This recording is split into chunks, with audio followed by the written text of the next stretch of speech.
नमस्कार। आज हम आपसे बात करेंगे उस वोट बैंक के बारे में जिसके बारे में कहा जाता है कि वो एक वोट देता है लेकिन 3 वोटों को प्रभावित करने की क्षमता रखता है। आप कहेंगे कि ऐसा कौन सा वोट बैंक है, तो मैं आपको बताता हूँ।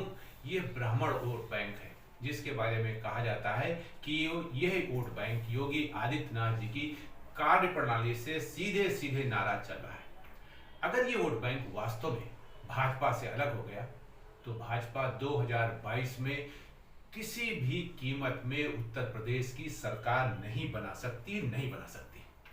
ब्राह्मण मतदाताओं के रुख को जानने के लिए हमारे सहयोगी संगठन यूपी ग्रामीण पत्रकार एसोसिएशन तथा हमारे चैनल द फ्रॉड यानी प्रहारक के संवाददाताओं सर्वश्री शुभम यादव, मनीष लोधी, मंजीत यादव, अभिषेक यादव तथा अनुभव सिंह ने ब्राह्मण बाहुल्य सीटों पर जो सर्वे किया है वो मैं आपके सामने रख रहा हूं। सर्वे के नतीजे आपके सामने रखूं उससे पहले मैं उत्तर प्रदेश में ब्राह्मण मतदाताओं और उनकी संख्या के बारे में आपको बताता हूं। 2011 की जनगणना के अनुसार उत्तर प्रदेश में करीब 2.5 करोड़ ब्राह्मण हैं, यानी उत्तर प्रदेश में इनका प्रतिशत 12 से 14 के बीच में है।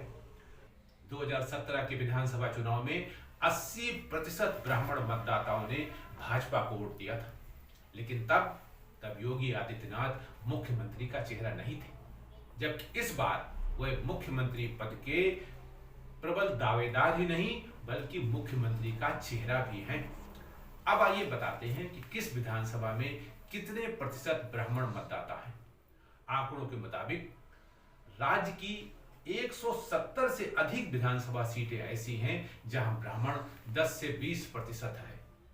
चुनाव आयोग के आंकड़ों पर यदि गौर करें तो कानपुर की बिल्लौर सीट पर सबसे अधिक 19% ब्राह्मण मतदाता है। इसी तरह बांदा और चित्रकूट में 17%, कानपुर तथा गोंडा सीट पर 16%, सुल्तानपुर, बस्ती, मिर्जापुर, प्रयागराज तथा मिश्रिख में 14%। इसी तरह फैजाबाद, मछली शहर, जौनपुर, अलीगढ़, गोरखपुर में 13% ब्राह्मण मतदाता हैं। प्रतापगढ़, इटावा में 12% तथा हमीरपुर, महोबा और घाटमपुर में 15% ब्राह्मण मतदाता है। ये वही ब्राह्मण मतदाता है जिसने दलित और मुस्लिमों के साथ मिलकर कांग्रेस को 5 दशक तक सत्ता प्रदान करने का काम किया है, यानी लगभग 50 साल तक कांग्रेस सत्ता में रही इसी वोट बैंक के सहारे। मंदिर आंदोलन के समय ब्राह्मण मतदाताओं की निष्ठा भाजपा के साथ हो जाना बताया जाता है। एक समय ऐसा भी आया जब इस मतदाता ने कुछ ब्राह्मण नेताओं सतीश चंद्र मिश्रा, ब्रजेश पाठक, रामवीर उपाध्याय तथा गोरखपुर के हरिशंकर तिवारी के आह्वान पर बसपा की सोशल इंजीनियरिंग के चलते सुश्री मायावती को भी सत्ता प्रदान की। हमारे संवाददाताओं ने ब्राह्मण डोमिनेटेड विधानसभा क्षेत्रों का सर्वे करने के बाद पाया कि इस बार अभी तक तो ब्राह्मण वोटों में बिखराव दिख रहा है, लेकिन यह उम्मीद की जा सकती है कि चुनाव के समय तक ये मतदाता योगी को तो नहीं लेकिन भाजपा और कमल को वोट दे सकता है। सर्वे के दौरान ब्राह्मण मतदाताओं ने सबसे अधिक अगर किसी को कोसा है तो वो हैं योगी सरकार के ब्राह्मण मंत्री, जिसमें हैं सर्वश्री ब्रजेश पाठक, जितिन प्रसाद, दिनेश शर्मा, श्रीकांत शर्मा आदि। इन मतदाताओं का कहना था कि इन ब्राह्मण मंत्रियों ने ब्राह्मणों को केवल लॉलीपॉप देना और झुंझुना देने के अलावा कुछ भी नहीं किया है। इन लोगों का कहना था कि योगी बाबा अगर ठाकुर बिरादरी के लिए काम करते हैं तो जायज है, लेकिन ब्राह्मण मंत्री अपनी छवि बचाते हैं और काम नहीं करते हैं। नवयुवक मतदाताओं का तो कहना था कि हमारा सबसे अधिक शोषण योगी सरकार में ही हुआ है। इन शिक्षित बेरोजगारों को कहना था यही वह समय है जिसमें भाजपा को झटका दिया जा सकता है, क्योंकि ब्राह्मणों को भाजपा सिर्फ और सिर्फ अपना गुलाम समझती है, इसके अलावा कुछ भी नहीं। इसलिए मतदाताओं का कहना था कि भाजपा को झटका दिया जाए ताकि इनको इनकी असलियत का पता चले और मालूम हो सके कि ब्राह्मण मतदाता क्या कर सकता है।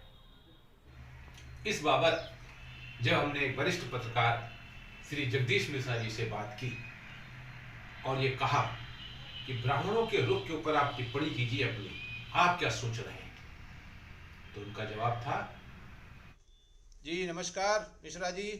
नमस्कार। कैसे हैं आप? बहुत बढ़िया डॉक्टर साहब। ठीक, मैं आपसे एक प्रश्न कर रहा हूँ। एक ब्राह्मण समाज को लेकर एक स्टोरी है जिसमें मैं आपसे ये प्रश्न कर रहा हूँ कि क्या ब्राह्मण जो समाज है या ब्राह्मण समाज का जो मतदाता है, क्या योगी आदित्यनाथ जी की सरकार से कोई नाराज चल रहा है? क्या उनको वोट देने का मन नहीं बनाया है उसने? जी। मेरा दोनों तरह से सोचना एक ही है, एक पत्रकार के नाते भी और एक ब्राह्मण के नाते। जी।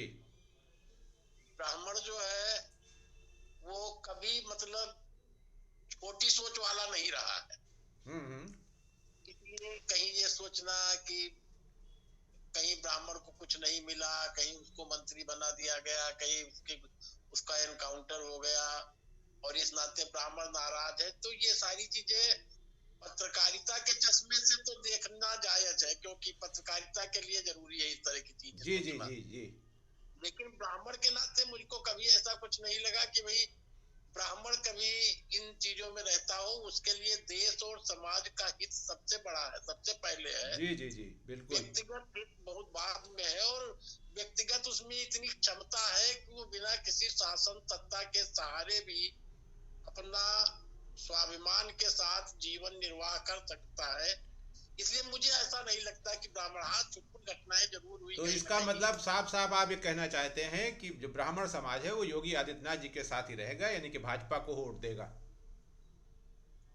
अब मेरा ये कहना नहीं है, मेरा ये कहना है कि क्योंकि ब्राह्मण समाज ने हमेशा समाज के हित को सबसे ऊपर रखा है, जी जी और इस नाते वो जिसमें आप जिसके जिसके साथ समाज का हित दिखाई देगा जी जी उसके साथ जा रहा है। और आज की परिदृश्य में बिल्कुल स्वाभाविक सा दिख रहा है कि समाज का हित भाजपा के साथ दिख रहा है, और इस नाते वो अपना ब्राह्मण समाज भाजपा के साथ जाएगा। चलिए, बहुत बहुत धन्यवाद मुझसे बात करने के लिए। धन्यवाद धन्यवाद। चलिए देखते हैं कि चुनाव तक ब्राह्मण मतदाता का रुख क्या होता है, उसकी सोच क्या होता है, उसकी वोट उसका किधर जाता है। इन्हीं शब्दों के साथ ये थी बात आज की। इंतजार करिए कल की।